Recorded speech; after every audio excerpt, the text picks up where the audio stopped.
Morning, morning, morning. No video yesterday. Few reasons for that. One, I just wasn't feeling very well, feeling a bit run down, sore throat, headache, probably just dehydrated or something. Second reason is the weather was horrible yesterday. 37, 38 degrees and like very high winds, like being in a blast furnace. So I saw posts on Facebook from 10 years ago saying exactly the same thing, so that's normal, I guess. And I was also feeling a little bit down, to be honest. The sale of our second and last bar in Barcelona went through and the money cleared. Woohoo, good news. But before this whole pandemic started, we were in the process of selling the bars. And I had a buyer for Ruby, which was the smaller bar. And that was maybe 2 weeks from completing its sale. And then the whole lockdown and everything happened, so that all got cancelled.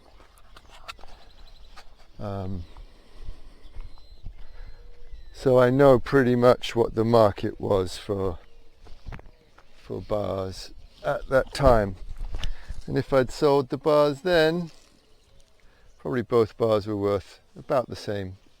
Limehouse maybe a little more. We didn't own the license, but it's a lot bigger and a better location. So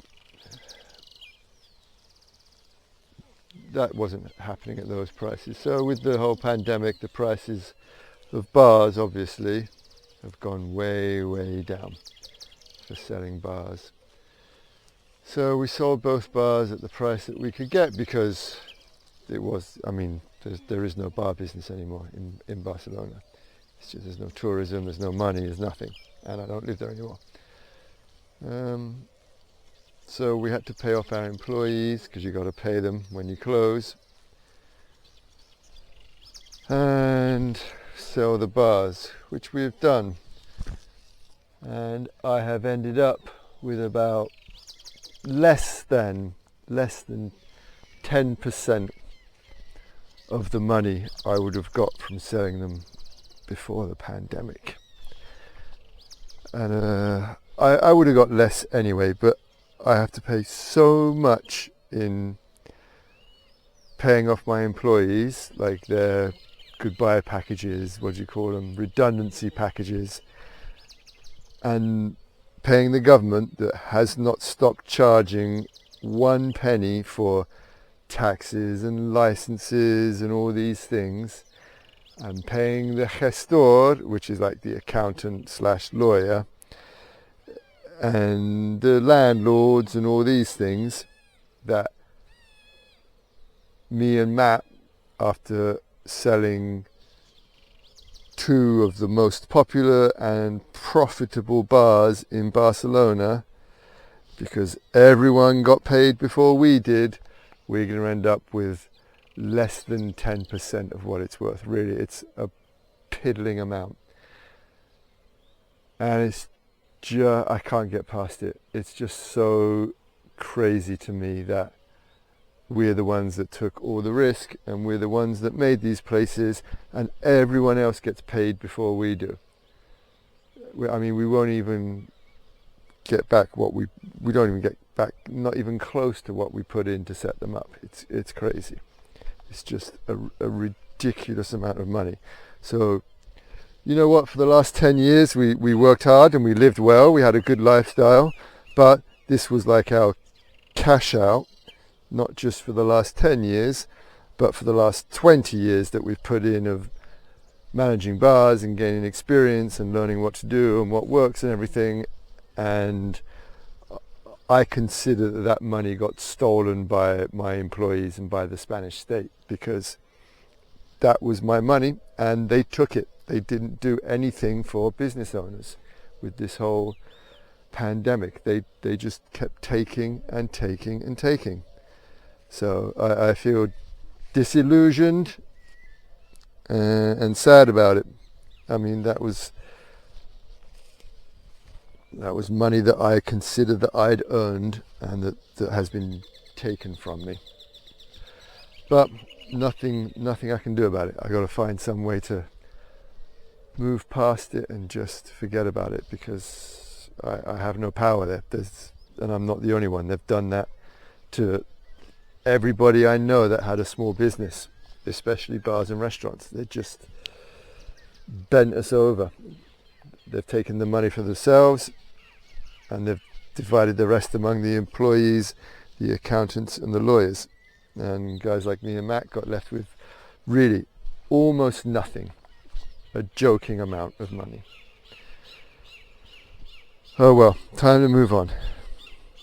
So, I'm still in need of a visit to a hardware store. I'm going to do some weeding today. Things are looking pretty green.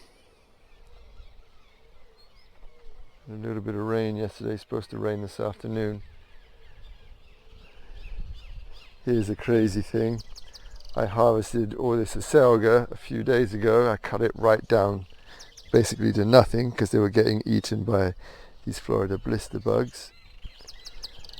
And even though there's hardly any leaves, the bugs are still there. They came right back and started eating all of these leaves.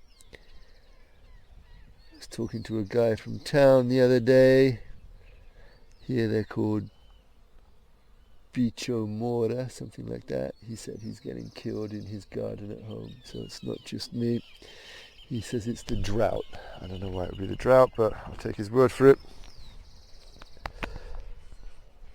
So yeah, today I'm gonna, I don't know, poke around. Vero's got paint, so hopefully she's gonna start painting the shed soon.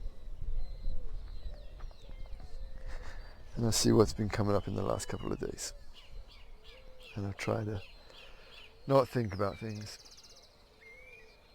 Okay, if you're just here for the vegetables and the gardening, feel free to tune out. But I feel the need to explain a little bit more. When the pandemic started, they said close the bars. Absolutely correct decision. They should have done it sooner. The government of Spain handled everything very poorly. Now, I wouldn't want to be in their shoes. All the governments were having a hard time. No one knew what was going on.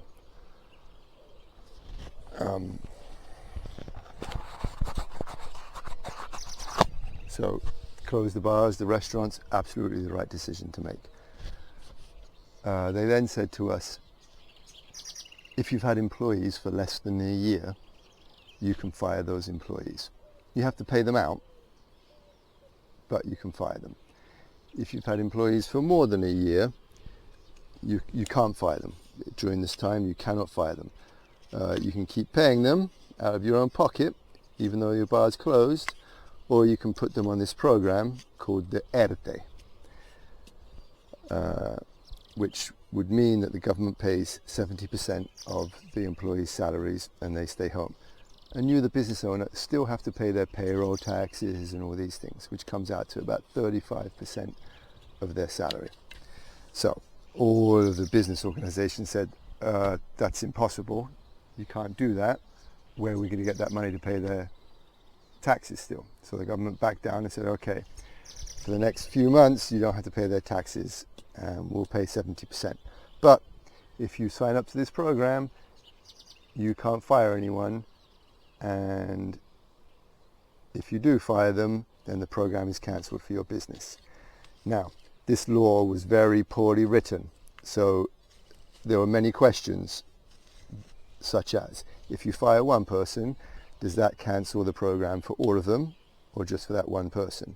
And does that mean you have to pay back their wages, or the taxes you would have been paying on them, or all of it?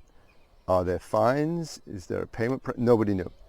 So all of the questions we had for our gestor, for our accountant. A gestor is like an accountant slash lawyer. They were like, we don't know, it has to go through the courts. Nobody in Spain knows. So everything was done half-assed, as usual. So we let go the employees that we had to let go, and we paid them off. In our business in Spain, if you fire someone, you have to pay them 1 month wages for every year that they worked for you, basically. That quickly adds up, you know. So we had about 14 employees. We got rid of 7, we kept 7. And then as things went by, after a couple of weeks, we looked at the situation, and we came to the conclusion that it was not going to be a business possibility to reopen the businesses, considering how long we thought that this was going to go on, and the new regulations that they were putting in as far as capacity and health regulations and everything. Fine. I have no problem with that, with the new capacity rules and everything. That's fine. But it wasn't going to be a business for us. The Spanish government said, if you want, you can take out loans. We're going to pressure the banks to give out loans to everybody that asks for them that has a business, basically. And we thought that it wasn't a good idea. We had a lot of friends who own bars and restaurants who took out loans, 50,000, 100,000, just to keep going, because they've still got to pay their utilities, they've still got to pay their rent in a lot of cases. There's just a lot of ongoing expenses when you have a business. Even when you have no money coming in, even when nothing's open, there's still lots of things you have to pay, insurance, all kinds of stuff. So they took out loans, but we thought, that's not a good idea, because the profit margins in this business already are pretty famously slim, and when everything comes back to normal, whenever that will be, you're going to have all your regular expenses, plus you're going to be paying back these loans. And we don't know when that's going to be. So we didn't take out any loans, we just kind of put the businesses to sleep as much as we could. That being said, you still have all the other expenses to pay. It's just endless, the list of expenses. So of course, for the first 6 months at least of the quarantine, no one's buying anything. You'd have to be crazy to buy a bar, any business, but especially a bar or a restaurant. Still, with everything being badly managed by the government, by the Catalan government and the Madrid government fighting over who gets to do what and blah blah blah. Contact tracing poorly done. They're still letting big marches and stuff go on. No one's wearing masks. You walk around the street and no one's doing anything they're supposed to do. They just don't listen. So we put the bars on the market. No bites. Kept dropping the price.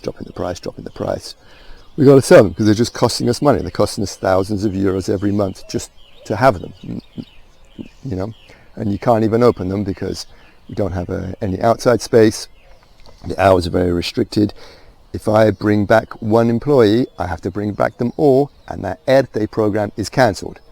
So they're expecting you to open and bring back all of your employees when you're opening for limited hours, limited capacity. It's just a crazy idea. It's not possible at all. So we had to keep them closed. No money coming in. Can't sell them. Kept dropping the price. Finally, we get a buyer for Ruby. Bunch of complications, but it takes a couple of months, but it goes through. Limehouse. Nothing. Dropping the price. Finally, we get a couple of nibbles. We have a lot of arguments with the landlord, who was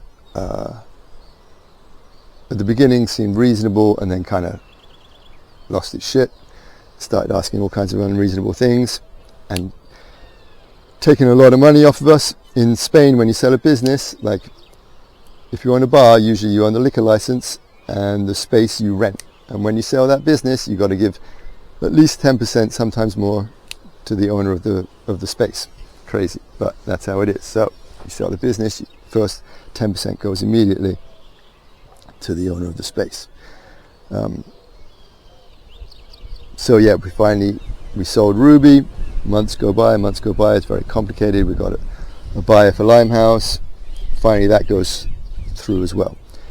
In the time period immediately preceding the sale of Ruby, we pay off all the employees, out of our own pockets, because the business has no money coming in, zero, and hasn't done since the middle of March. So this is like August. We're paying off all the employees, paying them their goodbye, their redundancy money, tens of thousands of euros, just crazy amounts of money. And yesterday, the day before yesterday, the final sale of the Limehouse went through, and we get left with basically nothing. And I'm not upset that our businesses weren't worth what they were worth before the pandemic. I'm not upset about that at all. That's life. No one knew this was going to happen. No one could prepare for it or predict it. You never know what's going to happen in business. What I am upset about is that the employees got bailed out. They sat at home for 6 months and got paid 70% of their salaries. The big businesses, the big corporations, they're going to get bailed out. The banks, they kept charging everything. They didn't give anyone a break. The government, did they take a pay cut? Not a chance. Guys like us, like me and Matt, we bore the brunt. They took everything that we'd had in that business, everything, and they distributed it among the employees and the state, among themselves.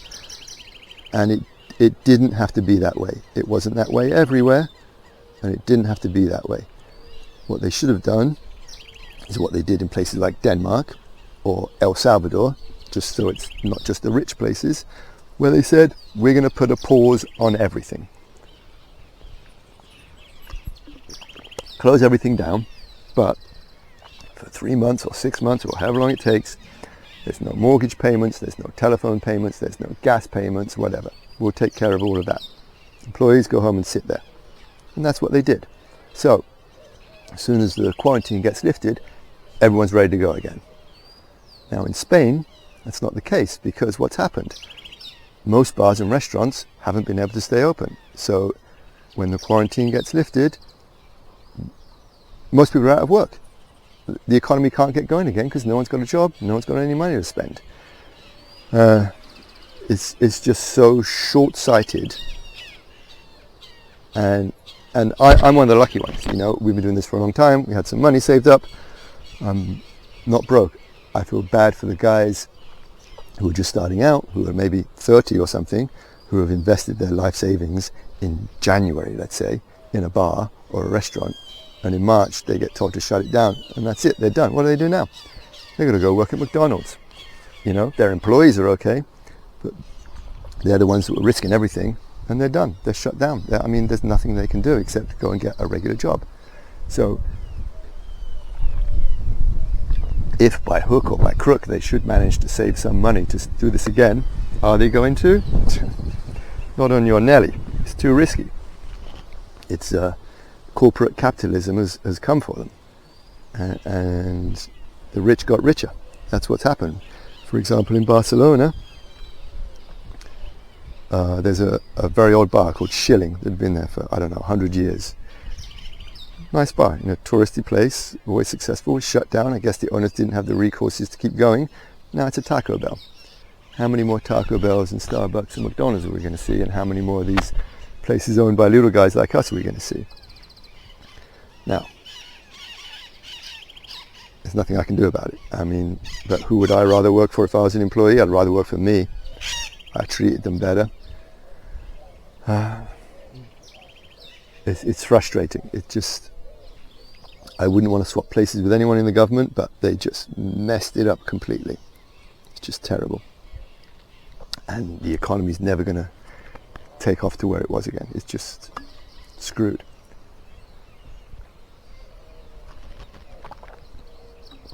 Well, that's my rant. Poor management and short-sighted thinking got us to where we are.